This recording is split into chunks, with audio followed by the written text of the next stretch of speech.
Sir, उस्माननगरमध्ये जे गुन्हा दाखल झालेला आहे त्या संदर्भात माहिती. Usmannagar police station Kandhar police सब डिव्हिजन अंतर्गत दिनांक 4/2/2026 रोजी एक गुन्हा दाखल झालेला आहे, ज्यामध्ये की फिर्यादी ग्रामपंचायत अधिकारी आहे आणि ग्रामपंचायत लेवलवर एक समिती नेमून सदर समितीने एक रिपोर्ट दिला होता, ज्यामध्ये 2 मेंबर कर्मचारी यांनी एक समितीमध्ये अहवाल देऊन फिर्याद देण्यासाठी उस्माननगर पोलीस स्टेशनमध्ये 4 तारीखला आला होता. त्यामध्ये जे बेसिक कंटेंट असा आहे की एक CRS पोर्टल असतो, सिव्हिल रजिस्ट्रेशन सिस्टम पोर्टल. हा महाराष्ट्र प्रशासनचा पोर्टल आहे, ज्यामध्ये की बर्थ रजिस्ट्रेशनच्या सुद्धा एंट्री होऊ शकतो. पण त्यांची एलिगेशन आणि फाइंडिंगमध्ये असा आहे, समितीची फाइंडिंगमध्ये, की जे ग्रामपंचायत लेवलवर ऑथराइज्ड एंट्री खूप कमी होता.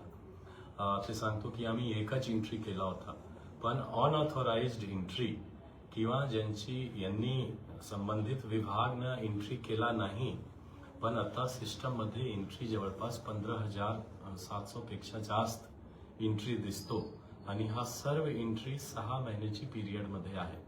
म्हणजे जून-जुलै पासून डिसेंबर 2025 पर्यंत हा पिरियडमध्ये जवळपास 15,000 एंट्रीज त्यांची समितीच्या अहवालमध्ये आहे की अनऑथराइज्ड एंट्री आहे. त्यांनी एक शक्यता पण दाखवलेला आहे की हा हॅकिंग होऊन किंवा असा काही त्यांची युजर ID आणि OTP सिस्टमचा गैरवापर करून असा अनऑथराइज्ड एंट्री CRS पोर्टलमध्ये झालेला. तो हाच तक्रारवर आम्ही 4 तारीखला एक गुन्हे दाखल केलेला आहे. आणि जस्ट एक पॉइंट टू बी नोटेड की असंच गुन्हे यवतमाळ डिस्ट्रिक्ट पोलिसनं सुद्धा गुन्हे दाखल केलेले आहे आणि जळगाव पोलिसनं सुद्धा गुन्हे दाखल केलेला आहे. तो नांदेड पोलीस आणि आमचे IO त्यांना कॉन्टॅक्ट करतील आणि त्यांच्याकडून सुद्धा जे काही उपयुक्त माहिती आहे घेऊन आम्ही यावर तपास करणार. हे टेक्निकल बिहेवियर पाहता म्हणजे आपल्याला काय असं वाटतंय का की ही काही राष्ट्रीय काही टोळी असेल असं काही? नाही, होऊ शकतो.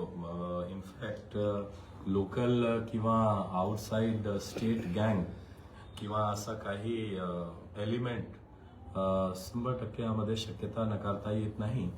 आणि आता तपासमध्ये तसेच दुसरे डिस्ट्रिक्ट पोलिसनं सुद्धा जे गुन्हे दाखल केलेला आहे त्यांची तपासमध्ये सुद्धा काय झालेलं आहे त्यावर आपण डिपेंड करणार. आणि हा प्रकरण असाच प्रकरणमध्ये एक SIT स्टेट वाईड सुद्धा गठीत झालेली आहे.